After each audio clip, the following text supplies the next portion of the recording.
kesho saa 2 na mapema. Ngoja. Unadozu?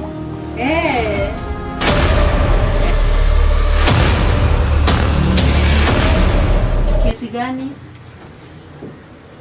Ya mtoto kupotea. Kaa hapo saizi tu. Nakuja. Saizi tu tafadhali, saizi tu acha nikuje. Mama anasema ako kwa boyfriend yake. Uko form 2? Yaani form 2 na ushajua kwenda kwa wanaume. Wewe unafanya nini na mwanafunzi? Hebu toa kofia nikuone. Hii ndio tuition.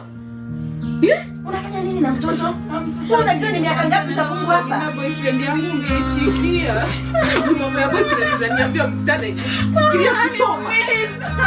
Haya, tosha mama Hope. Mama tosha. Mama Hope tosha. Wacha tumuelezee labda ajui kwa nini tunamshika huyu kijana. Umesikia Hope? Hope tunashika huyu kijana tutafika miaka ya kufanya nini? Ya kulala. Na kila mwanaume mwenye anashika msichana inaitwa defilement. Msichana wa chini ya miaka 18 lazima atachukuliwa hatua, lazima atafungwa.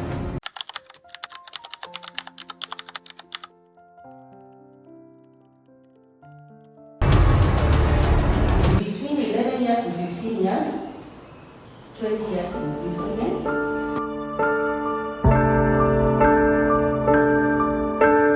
Every time I close my eyes, I see in front of me. I still can hear your voice calling out my name.